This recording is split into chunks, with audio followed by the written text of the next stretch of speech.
El 22 de junio de 2026, a las 11:40 de la mañana hora del este, un Sukhoi 24M sobrevolaba la llanura de Kharkov a 60 metros del suelo. Iba tan bajo y tan rápido que su estela aplastaba hileras enteras de girasoles a su paso. No era un accidente de trayectoria, era una decisión calculada con la frialdad de quien ya ha hecho esto antes. Bajo cada ala colgaba una Storm Shadow, un misil de crucero británico de 1.300 kilogramos de precisión absoluta. Los pilones que lo sostenían habían sido rescatados de un bombardero Tornado, dado de baja y soldados al fuselaje de un avión soviético. En cuestión de semanas, alguien había unido dos mundos que nunca debieron tocarse. Un misil de $1 millón montado sobre un chasis más viejo que el propio Internet.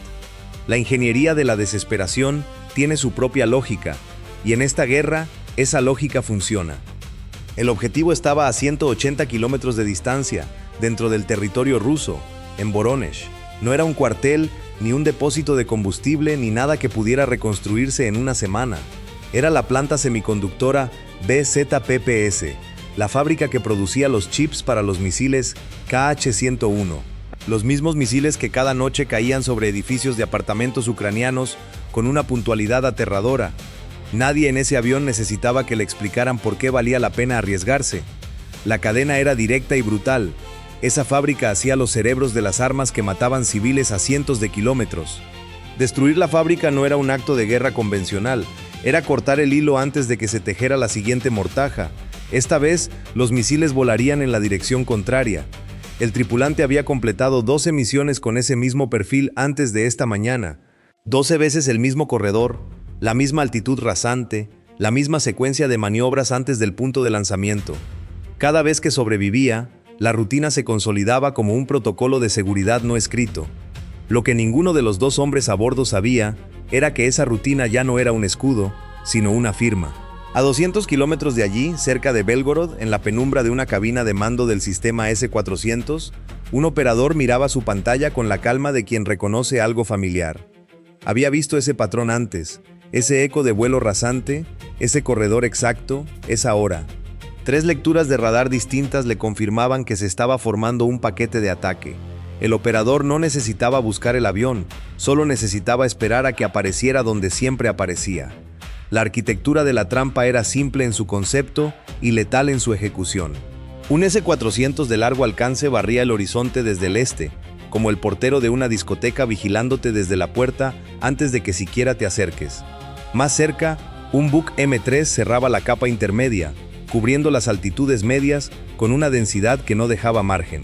Y al final del embudo, los cañones automáticos de los Pantsir esperaban a cualquiera que hubiera conseguido llegar hasta ese punto. 3 capas superpuestas, cada una diseñada para lo que la anterior no podía alcanzar. No eran baterías dispersas disparando a ciegas, era una red integrada, donde cada radar, cada lanzador y cada avión de alerta temprana compartían la misma imagen del cielo. Era como intentar colarte en una fiesta, donde el portero, el del baño y el camarero son la misma persona, y ya tienen tu foto. No tienes 3 oportunidades para esconderte, tienes una sola. El Su-24 seguía pegado a esos 60 metros porque a esa altitud el horizonte radar apenas alcanzaba 30 kilómetros. No era invisibilidad lo que buscaba, era geometría. A esa altura, el avión se escondía detrás de la propia curvatura del planeta, como una moneda que cae detrás del sofá y deja de existir hasta que te agachas a buscarla. Los radares grandes no podían agacharse, esa era la ventaja. El problema era que esa ventaja tenía una fecha de caducidad grabada en la física del lanzamiento. Una Storm Shadow liberada desde 60 metros impactaría contra el primer pueblo que encontrara en su camino, sin darle tiempo a estabilizarse. En algún momento, el piloto tendría que subir, y subir era exactamente lo que toda la red estaba esperando. El operador del S-400 ya había calculado el punto exacto donde el avión tendría que aparecer. Los últimos 40 kilómetros antes de Voronezh eran lo que los tripulantes ucranianos llamaban el embudo. No había un solo ángulo de aproximación que no estuviera cubierto por algo diseñado para derribar lo que volara por él. El S-400 vigilaba desde lejos con la paciencia de quien sabe que el tiempo juega a su favor. El Buk M3 controlaba las distancias intermedias sin dejar huecos entre sus sectores de cobertura, y los Pantsir, pegados al objetivo, completaban el cierre con sus cañones de 30 milímetros. Para llegar a la fábrica, cualquier aeronave tenía que pasar por el cuello del embudo, y en el cuello ya estaban esperando. Eso era lo que hacía de la defensa antiaérea rusa la más temida del mundo, no la potencia de sus armas individuales, sino la coherencia del sistema completo. La matemática del lanzamiento era sencilla y despiadada. Para soltar la Storm Shadow, el Su-24 tenía que volar recto y nivelado durante exactamente 8 segundos. Durante ese intervalo, el ordenador de guía del misil absorbería las coordenadas del objetivo y la posición de cada radar entre el punto de lanzamiento y Voronezh. 8 segundos pueden parecer irrelevantes en cualquier otro contexto, pero dentro de una red de defensa aérea activa son una eternidad. Es como pararse a atarse el zapato en mitad de la autopista. En el momento en que dejas de moverte, todo lo que te estaba perdiendo de vista, de repente tiene tiempo de sobra para encontrarte.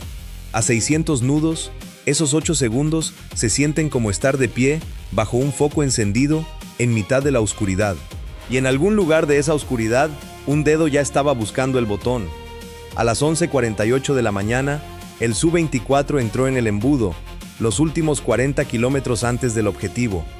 El operador del S-400 llevaba minutos observando la pantalla con una certeza que se iba afilando sola.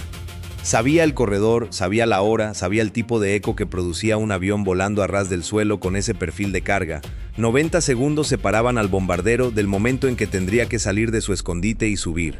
La red entera estaba tensa, calibrada, apuntando hacia el lugar donde el cálculo decía que el avión tendría que aparecer. No hacía falta buscar nada, solo confirmar lo que ya se sabía. El operador esperaba con la tranquilidad de quien conoce el final de la historia antes de que empiece el último capítulo. Y todo eso estaba a punto de cambiar en cuestión de minutos. Lo que el operador del S-400 no sabía era que el Su-24 nunca había volado solo esta vez. 30 segundos antes, mientras el bombardero seguía pegado al suelo acercándose al embudo, 2 MiG-29 ucranianos habían ascendido brevemente a 40 kilómetros de distancia, soltado su carga y virado inmediatamente de regreso. Lo que habían dejado atrás no era un arma en el sentido convencional de la palabra, era una mentira con motor. Cada MiG llevaba bajo sus alas varios ADM-160 MALD, dispositivos de apenas 45 kilogramos con un turborreactor del tamaño de un extintor y una única misión en la vida. Dentro de esa carcasa pequeña había una caja de electrónica capaz de emitir un eco radar idéntico al de algo mucho más grande y mucho más amenazante. Programado de una manera, aparecía en la pantalla rusa como un MiG-29. Programado de otra, se convertía en una Storm Shadow, volando exactamente el perfil que los rusos llevaban semanas temiendo. 8 de esas mentiras volaban ahora hacia Voronezh, y en la cabina del S-400, la pantalla estaba a punto de encenderse.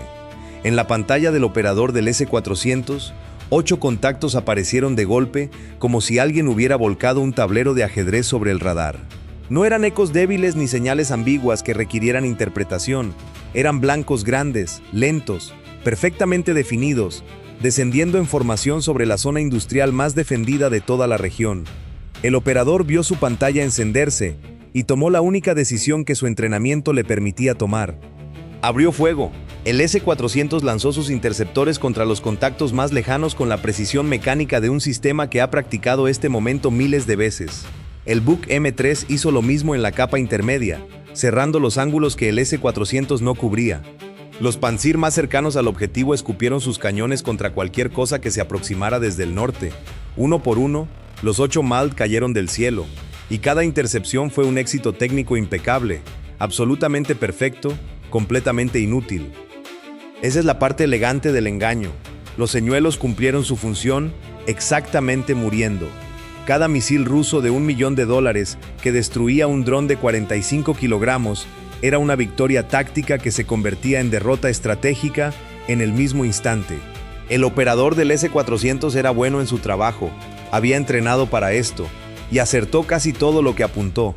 El problema era que estaba disparando contra actores de doblaje, voces capaces de imitar a cualquier amenaza, con suficiente convicción para engañar a la única audiencia que importaba.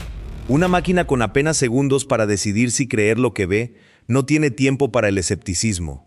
La red entera desató su furia contra 8 mentiras voladoras, vació sus tubos, encendió cada radar y reveló la posición de cada batería que había permanecido oculta. Mientras tanto, el único avión que llevaba los misiles reales seguía pegado al suelo, silencioso, contando los segundos que faltaban para que todos en el embudo miraran en la dirección equivocada. Le quedaban 40 segundos para su ventana. A las 11:49, el Su-24 alcanzó el punto de no retorno con la precisión de un reloj que lleva semanas calibrándose para este momento exacto. Los 8 señuelos seguían cayendo del cielo en cascada, y las baterías rusas seguían vaciando sus tubos contra objetivos que no existían de ninguna manera relevante. Durante esos pocos segundos preciosos, el embudo entero apuntaba en la dirección equivocada, y el piloto lo sabía. Esa distracción tenía fecha de caducidad. En el momento en que el último mal desapareciera de las pantallas, los operadores rusos comprenderían que habían gastado una fortuna en humo. Entonces, empezarían a buscar lo que realmente importaba, con la furia de quien acaba de descubrir que lo han engañado. La tripulación tenía esa ventana, y solo esa. El Su-24 levantó el morro y trepó desde sus 60 metros hacia el cielo abierto, cambiando la curva protectora del planeta por la exposición total y necesaria. Era como un buceador que ha aguantado la respiración en el fondo y finalmente tiene que salir a la superficie, sabiendo que el tiburón lleva rato esperando arriba. En la cabina del S-400, el operador llevaba minutos furioso, disparando misiles de $1 millón contra fantasmas que no morían como aviones reales. Y entonces, en el borde de su pantalla, apareció algo diferente, un eco lento, pesado, estable, que subía de altitud con la trayectoria inconfundible de un avión real, haciendo exactamente lo que los aviones reales tienen que hacer. Sus dedos volaron sobre la consola, con la velocidad de alguien que lleva horas esperando este instante. Contacto confirmado, altitud en ascenso, trayectoria estable y rectilínea. El ucraniano volaba recto y nivelado como si pidiera que lo derribaran. La autorización de lanzamiento llegó en segundos, y el interceptor salió del tubo con toda la certeza acumulada de una red que creía haber encontrado finalmente lo que buscaba. Pero el piloto no podía desviarse ni un solo grado durante 8 segundos, porque el misil necesitaba ese tramo de vuelo perfectamente estable para alinear su plataforma inercial antes del lanzamiento. 8 segundos volando como una diana en un campo de tiro, sabiendo que en algún lugar del horizonte un dedo ya había pulsado el botón. 8. El navegante con los ojos clavados en el indicador de alineación, sin apartar la vista ni un instante. 7. 6. En el suelo, las puertas de los lanzadores rusos terminaban de abrirse con la lentitud mecánica de algo inevitable. 5. 4. La plataforma del misil seguía buscando el norte verdadero con una obstinación que en ese momento parecía crueldad pura. 3. El piloto contuvo la respiración mientras en el espejo de cola una primera lengua de fuego trepaba desde el horizonte con una velocidad que no dejaba margen para el error. El interceptor ruso ya estaba en camino, acortando distancia con la geometría implacable de algo que fue diseñado para este único propósito. 2. A las 11:50 en punto, en el último segundo completo antes de que la ventana se cerrara para siempre, la primera Storm Shadow se separó del pilón. Cayó como una piedra durante medio segundo hasta que su turborreactor tosió una llamarada y el misil se estabilizó, picando hacia los 35 metros, acelerando hacia la velocidad del sonido, con la determinación fría de una máquina que ya sabe a dónde va. 3 segundos después, la segunda siguió el mismo camino, y 2,5 toneladas de peso muerto se desprendieron del avión de golpe. El Su-24, aligerado de repente como alguien que se quita una mochila llena de piedras en lo alto de una escalera, dio un salto involuntario hacia arriba en el mismo instante en que el piloto ya tiraba del mando hacia un lado. No esperó a ver el interceptor, no había nada que ver ni tiempo para verlo. Metió el morro hacia abajo y se lanzó de nuevo hacia el suelo con toda la violencia que el viejo fuselaje soviético podía soportar, buscando otra vez la curvatura protectora del planeta antes de que la geometría lo alcanzara. El interceptor ruso, diseñado para cazar aviones a gran altitud y no para perseguir bombarderos que se arrastran a 30 metros, cruzó el punto exacto del cielo donde el Su-24 había estado un segundo antes. No encontró nada, siguió de largo y detonó en el aire vacío sobre la estepa con la inutilidad perfecta de un puñetazo lanzado contra el viento. El operador del S-400 vio el contacto desaparecer bajo el horizonte radar y lo interpretó como una baja confirmada, porque eso era lo que su sistema le decía. Las 2 Storm Shadow ya llevaban varios kilómetros de ventaja volando solas hacia Voronezh, y nadie en ninguna pantalla rusa podía verlas. Volaban a 35 metros sobre suelo ruso, tan bajas que sus sombras casi rozaban las copas de los árboles, y eso era precisamente lo que las hacía inalcanzables para todo lo que la red había desplegado. Ningún radar grande podía doblar la línea del horizonte para encontrarlas, igual que no había podido encontrar al Su-24 durante toda la aproximación. Pero a diferencia del piloto, estas dos máquinas no tenían nervios que controlar, ni combustible que calcular, ni miedo que gestionar. Solo un plan memorizado con una precisión que ningún ser humano podría mantener a esa velocidad y esa altitud. Ese plan se llamaba Terprom, y era la razón por la que el GPS jamming que Rusia había activado sobre toda la región no servía absolutamente para nada. Puedes mentirle a un misil sobre sus coordenadas GPS, pero no puedes mentirle sobre el aspecto del terreno que tiene debajo, cuando ese misil ya lleva ese terreno grabado en la memoria. Cada colina, cada valle, cada meandro de cada río entre el punto de lanzamiento y Voronezh estaba cargado en el sistema antes del despegue, y el misil comparaba lo que veía con lo que recordaba segundo a segundo, como alguien que camina por su propia casa a oscuras sin necesitar encender la luz porque ya sabe dónde está cada mueble. El ruido electrónico ruso era irrelevante, el misil no navegaba por lo que le decían desde fuera, sino por lo que reconocía desde dentro. A las 11:55, las dos Storm Shadow cruzaron el cinturón interior de Voronezh y entraron en el radio de los Pantsir que guardaban el perímetro final de la fábrica. Un operador vio aparecer dos contactos pequeños y rápidos pegados al suelo, moviéndose a una altitud donde los aviones no debían estar, con una trayectoria que no encajaba en ninguno de los perfiles que había practicado. Para cuando su radar terminó de procesar lo que estaba viendo, la geometría ya estaba decidida en su contra. Un Pantsir contra un misil de crucero en fase terminal, a esa distancia y esa velocidad, es como un portero intentando leer un penalti después de que el balón ya ha sido chutado. Puede que lo intente, puede que incluso adivine la dirección, pero el tiempo para reaccionar ya se acabó antes de que empiece el movimiento. Tenía quizás 18 segundos. Disparó de todas formas, porque eso es lo que hace un sistema bien entrenado cuando no tiene otra opción disponible. Sus cañones de 30 milímetros tejieron una cortina de acero en el aire, y por pura geometría del azar, una de las 3 intercepciones que fuentes rusas reclamarían después rozó el objetivo suficiente para que cayera antes de tiempo. Pero las que importaban seguían volando. A 4 kilómetros de la fábrica, la primera Storm Shadow hizo algo que ningún radar había anticipado porque ningún perfil de vuelo lo incluía hasta ese momento. Voló ciega durante 175 kilómetros, guiándose solo por la memoria del terreno. Y ahora, por primera vez en todo el trayecto, abría los ojos. La cubierta de morro saltó y una cámara infrarroja activó su barrido, buscando calor en el suelo con la concentración de algo que lleva todo el viaje esperando este instante. El misil ejecutó un pop-up, ganó altitud no para esconderse sino para ver mejor, como alguien que se incorpora sobre la punta de los pies para confirmar lo que ya sospechaba. El software de reconocimiento comparó la imagen térmica en tiempo real con el modelo tridimensional almacenado en memoria, misma silueta, misma firma de calor saliendo de la nave de producción principal, misma respuesta en el examen. El misil inclinó el morro hacia el centro de la sala de ensamblaje y se lanzó en picado con la certeza absoluta de quien no tiene ninguna duda sobre lo que está a punto de hacer. La cabeza de guerra Broach no es una sola bomba, son dos, y el orden lo es todo.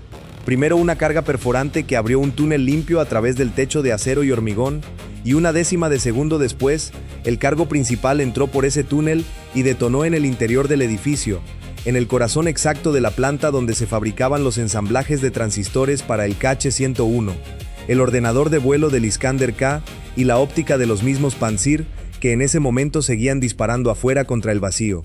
El segundo misil impactó 3 segundos más tarde y arrastró la destrucción por el resto de las instalaciones como un dedo que recorre toda la longitud de un tejado, impacto tras impacto, hasta que no quedó nada que mereciera llamarse fábrica. Una columna de humo negro subió tan alto que se veía desde el otro lado de la ciudad, y el gobernador Alexander Gusev publicó en Telegram que las defensas habían interceptado varios objetivos aéreos de alta velocidad, lo cual era técnicamente cierto en el sentido más irrelevante posible. Habían interceptado muchísimo, simplemente casi nada de lo que interceptaron importaba. La defensa antiaérea más densa del planeta había encendido cada radar, lanzado cada interceptor y bloqueado cada frecuencia disponible, y contra los únicos 2 misiles que realmente contaban, no había acertado ni uno solo. La fábrica ardió durante horas, y cuando los bomberos de Voronezh controlaron las llamas, La planta BZPPS había dejado de ser una instalación industrial para convertirse en un esqueleto de acero retorcido y ceniza. Pero lo que realmente se quemó esa mañana no fue el edificio, sino el tiempo, porque una fábrica de chips no se reconstruye como se reconstruye un almacén, y la maquinaria que producía esos componentes era europea, comprada antes de las sanciones o introducida de contrabando después, tan delicada que ya no podía calibrarse sin ayuda exterior, imposible de encontrar en ningún catálogo al que Rusia tuviera acceso. Cada chip que esa planta no produciría a partir de ese día era un misil que Rusia no podría terminar el mes siguiente, ni el otro, ni el de después. El golpe no había destruido un arsenal, había destruido la capacidad de fabricar el siguiente y todos los que vendrían después. Y ahí estaba la ironía que coronaba todo. La fábrica que construía los ojos y los cerebros de los Pantsir fue destruida, mientras esos mismos Pantsir disparaban afuera, vaciando sus cañones contra señuelos de 45 kilogramos.